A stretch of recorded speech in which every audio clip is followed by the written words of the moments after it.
Hello and welcome to week 1 of AC1110 Accounting Fundamentals. My name is Bob Steele. I'll be your instructor for this mod. My contact information is right here with the name, email address, and phone number. Best way to contact typically is by email, given a few times that we can then meet by phone and or screen share software.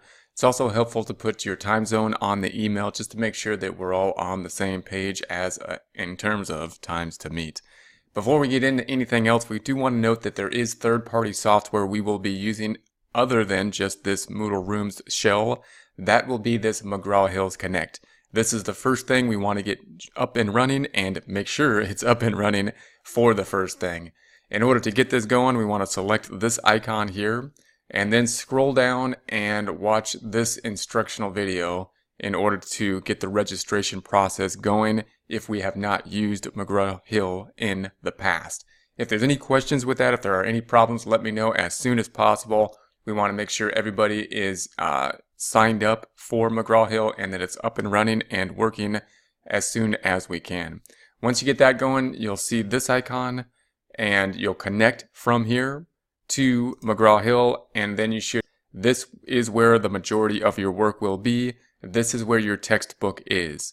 If you select this item in the drop-down, you'll see different types of work assignments. We're going to go through these a little bit more in the future, but in a little bit here. But your textbook is over here on the right side. So if you just want to read the text, which obviously I highly recommend reading the text, this is really the best place to do it. You can read the text through the Learn Smarts as well, but it's really a better kind of jumping to feature to help you work through these problems.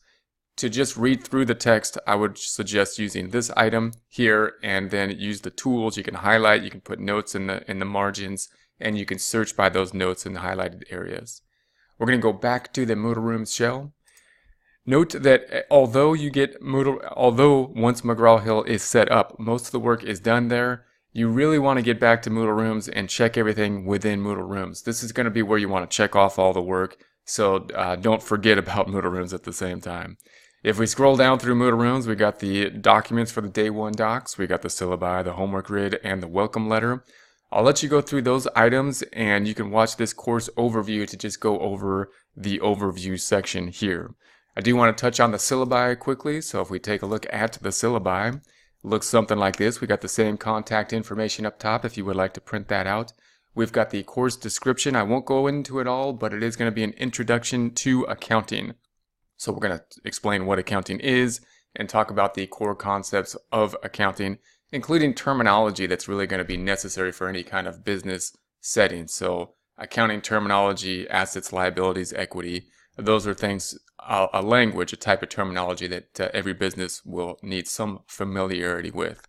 We have the learning objectives. Again, it's going to be an introduction to accounting topics. We've got the instructional materials. Note we will be using McGraw-Hill's Connect. It is an ebook, so it's going to be in the accounting software and through the ebook. Here's the publisher and the authors of the ebook. Please let me know if there's any problems getting into that third-party software. And then we have the resources I'll let you take a look at. Instructional methods I'll let you take a look at. Topics, once again, will be an introduction to accounting, so you could take a look at those. Then we have the assessment criteria. I do want to spend some time here. Note that as we look through these, we have the discussion, quizzes, assignments, and homework. The discussions are worth 21% of the grade. We have most control over the discussions, so I highly recommend getting 100% of that 21%. That's not where you want to go. We'll get, an average grade on the discussions and look to do better someplace else. This is really where I would recommend the strategy be, that you want to get all the points here. You want to get full credit here, and then get as close to full credit on the assignments and homework as possible, considering the fact that you have a lot more resources and time and tries to do that, although that is a lot of work, but that's what I would aim for, and then go into the quizzes with as many points as possible, because the quizzes, midterm, final are areas where we have the least amount of control, and therefore we want to go into them with a lot of points. So as you start the week, make sure to pick, you want to be starting off with 100%. You want to be getting all these points, all these points, all these points, and then do as well as you can on the midterm, quizzes, and final. And that's the strategy I would suggest with this course and every course. So I'm going to minimize this. We're going to scroll down to the current week we are in, which will be week 1, the first week. We'll have the familiar layout, should be similar to layouts that you've seen in the past in your courses. We've got the objectives, we have the topics, we have the lessons, and we are going to be covering chapter 1. Now that might not seem like a lot, it's only one chapter, but the chapters are fairly large, and we are going to get into terminology that is just fundamental. It's kind of like math in that it builds on itself. So we really need to jump into the accounting terms and concepts early so that when we get into the later chapters, even chapter 2, we have the foundational knowledge. We don't need to know everything about the chapter to move forward, but we do need to know some things in chapter 1, and in order to go to chapter 2, they're not standalone topics, and the chapters are long. So one chapter is a lot of information. So then we have the resources here. You can select these icons, and that'll take you to some of the resources that can be used. This one is going to go through the Connect and show you how to use the resources within McGraw-Hill's Connect. I highly recommend looking at this because there are some ways that you can go through these assignments that are far more effective, and some tools to use, and the ebook over here has some great tools that you can use in order to be more efficient and save time in your studies. Then we have this item here, which is going to be getting into the topics of accounting. So you can select these items and go through those. Going back to Moodle Rooms, these items here, which you can select them. And it's going to go to a similar type of playlist. These ones are going to be a little bit smaller or shorter. So they try to keep them within 5 minutes. So you can go here, and anything within the 100 area or the 101 area, anything with a 100, are going to be relevant to the topics for week 1 within this playlist. If you wanted to go to this playlist directly, you can just copy the URL and go here directly. If you wanted to go into some other computer and use it without going to the portal and through Moodle Rooms to get here. I'm going to go back to Moodle Rooms.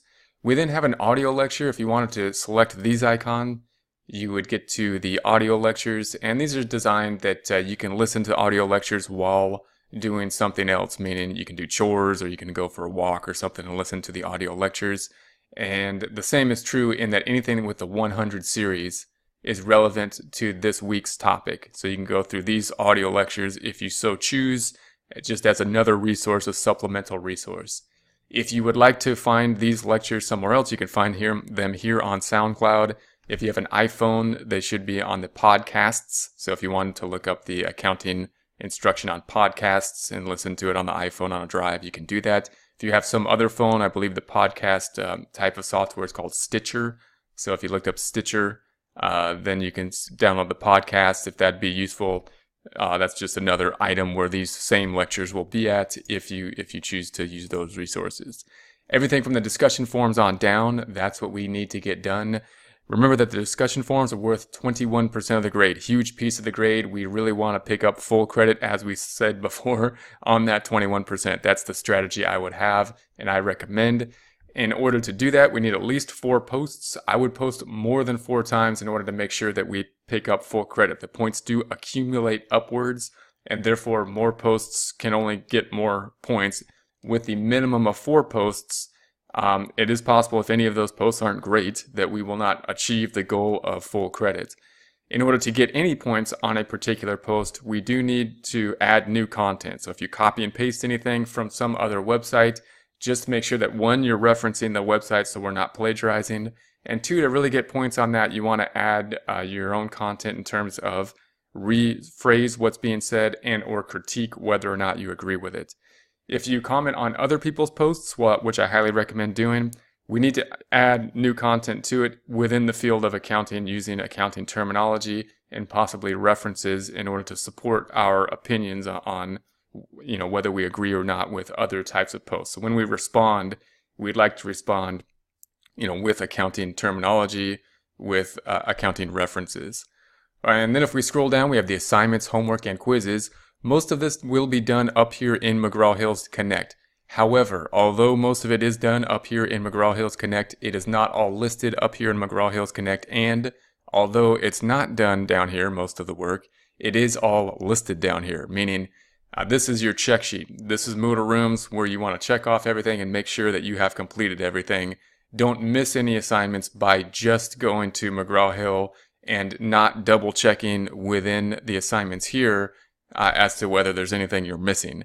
For example, we have this Moodle Room assignment here, the second assignment, which is something that will be needed to be done here and turned in here. Don't miss this assignment, in other words. If we select this item, this Moodle Rooms assignment, then you'll have to download this worksheet, and it'll be an Excel worksheet. We will need Excel. If you don't have Excel, it is a free program for the school because I think they provide it for free. So talk to me, talk to your IT team, make sure to use those resources in terms of Microsoft Office. And so here is the program. You're going to have to enable the editing, and here it is. So you'll just have to finish this one. So we're going to go from D down. It's been completed for you all the way down to C. And then we're just going to start here. And you want to click on this item, and that'll give you instructional videos. It'll start from A all the way down, and it'll explain everything that we have done so far through this problem. And then you'll just continue on with D, the problem there. So if you were to open this up, it would look something like this, and here's the same problem. So you can just have these side by side and work through this problem and fill in the information. Note that the numbers will differ a little bit, so it's just an example problem, but the concept will be exactly the same. So that's going to be that one. Then you want to upload this to Moodle Rooms once you've been completed. That's the only one that's actually, you're going to be using Excel. I think it's going to be, because you use Excel, one of the more useful problems, because you can learn a little bit about Excel. Going to go back up here. I call this the cookie trail. I'm going to go back up to the cookie trail to week 1, January 15th. Scroll back down. The other assignments are going to be in Moodle Rooms. So we got these to pick up within Moodle Rooms, within Connect, I should say. If we go up to Connect, then we see these two assignments are going to be like multiple choice type assignments. They have an option to jump to the book a lot of times, but that book is different than this book really in functionality. If you want to read the book, I would go over here. If you want to use the jump to features to help with these assignments, then you can jump to the book in these items here. If you get any of these items wrong, that's okay. You can just keep working on them. If you get them right, then the number that you have to complete, which is like 20 to 30, will go down. When it gets down to 0, you're done. But you can keep going afterwards. So don't mistake the fact that if you keep going that you have to keep going. It's just practice after you've completed all these assignments. If you want to keep practicing, it's great practice for the test because these are in kind of multiple choice type formats. Then we have the bit longer assignments here. This one usually is going to be a little bit longer of an assignment. You do have some check your work features in here that you can use. So make sure to take advantage of those as you work these items. So you'll get to the bottom, it'll have a check your work feature. So I'm going to go back to Moodle Rooms. Then of course we had the quiz, which was in Connect. Make sure to take the quiz by Sunday. We typically don't have any leeway on the quiz in terms of late work unless there's an unusual circumstance, in which case we take that on a case-by-case basis, as opposed to assignments and homework, where we have a bit more leeway to pick up late work. Therefore, if you run into a time constraint, take the quiz. Don't get a 0 on the quiz. Even if you're not ready, 10% is better than a 0% on the quiz. And then go back and pick up any homework and assignment if we can at a later time for late work, knowing that we will lose points for late work in accordance with Charter College policy. All work will be graded within the gradebook. I have until Wednesday after the close of the class to pick up the grades in the gradebook. I try to get them done by Tuesday around noon. Therefore, Tuesday around noon, you want to go into the gradebook and just check it, make sure that everything has been populated. Anything that was a dash, which they all would be dashes for week 1, that changes to something else would mean that it had been graded. Anything changes from a dash to a 0 means that it has been graded and nothing has been turned in, and therefore you want to check and see if you have any late work you can pick up and or questions on those assignments. By the time you get to the gradebook and it gets populated, you should have a visual idea of exactly what it should look like, given the fact that you've gone through here in week 1 and checked everything off as you've gone through these assignments. If there's any questions, let me know, and that's going to be it for week 1, so have a great week 1.